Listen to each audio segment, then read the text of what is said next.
ஏங்க மக்களே, உங்ககிட்ட ஒரு வார்த்தை கேட்கணும். இல்லை உங்களுக்கும் இப்படி தான் தோண்டுதா, இல்லை அப்படி தான் நடந்துகிட்ருக்கா, இல்லை இப்போ தான் நான் ஃபஸ்ட்டாக பார்க்குறேன்னான்னு எனக்கே தெரியல.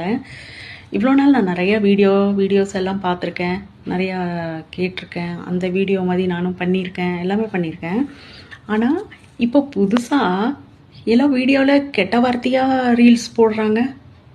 அது என்ன உண்மையா இல்லை பொய்யா, இல்லை அவங்களோட ஃபோட்டோ எடுத்து அப்படி பேசுகிற மாதிரி வாயை அசைக்க வைக்கிறாங்களா, இல்லை உண்மையாலுமே அந்த மாதிரி கெட்ட வார்த்தை பூனா கூனா மூனா சூனானெல்லாம் பேசுகிறாங்க, அசிங்கமாக பேசுகிறாங்க.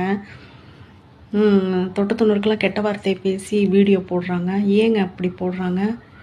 வேண்டாங்க, அப்படி போடாதீங்க. நல்லா இல்லைங்க அந்த மாதிரி வீடியோ. ஏதோ துணியை கழட்டி போடுறீங்க, ஏதோ துணி இல்லாமல் பண்ணுறீங்க, அது என்னமோ பண்ணுறீங்க. அது அந்த கொஞ்ச நாளாகவே ரொம்ப நாளாகவே பண்ணிகிட்ருக்கீங்க. அது மானங்கட்டை இது வந்துட்டு போகுது, பார்த்துட்டு போகிறாங்க. ஏதோ அது பிடிக்கலையே தள்ளிட்டு போகிறான். ஆனால் குழந்தைங்க எல்லாம் நிறைய பேர் பார்க்குறாங்க. குழந்தைங்கன்னு இல்லை, பெரியவங்கன்னு இல்லை, எல்லாருமே பார்க்குறாங்க.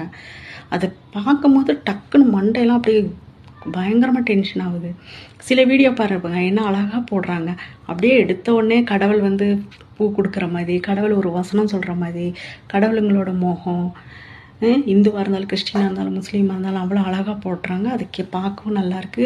மனுஷன் கவலையாக இருந்தாலும் துக்கமாக இருந்தாலும் அதை பார்த்தா சந்தோஷமாக இருக்குது. இது என்னங்க புதுசாக கெட்ட வார்த்தைங்க, அப்படியே அங்கரத்தை பேசுகிறது, அப்படியே அங்கரத்தில் இருக்கிற கெட்ட வார்த்தை அப்படியே பேசுகிறாங்க. வேண்டாங்க, அது என்னன்னு தெரியலங்க. அது என்னன்னு கொஞ்சம் கண்டுபிடிச்சி, எனக்கு தெரியல, உங்களுக்கு யாருக்காவது தெரிஞ்சிச்சுன்னா கண்டுபிடிச்சி கமெண்டில் போடுங்க. உண்மையா பொய்யா, இல்லை இப்படி நம்ம பேசுகிறத வச்சு வாயாசவை வச்சு வேறு யாரோ அந்த மாதிரி டப்பிங் பண்ணுறாங்களா என்னன்னே தெரியலங்க. நல்லதுக்கு இல்லைங்க. அது ஏங்க இந்த காலத்தில் இப்படி தான்மா நடக்குமா? பரவாயில்லைங்க, எங்கள் காலமே நல்ல மாதிரி காலமாட்டிருக்குது. தம்பிங்களா, வாலிப பசங்களா, வாலிப பிள்ளைங்களா, என்ன உங்கள் காலம்லாம் இப்படி இருக்குது? எங்கள் காலமே பரவாயில்லையாட்டிருக்கு. கொஞ்சம் பார்த்துக்கோங்க. பார்த்து என்ன ஏதுன்னு உண்மை தெரிஞ்சால் கொஞ்சம் கமெண்டில் போடுங்க.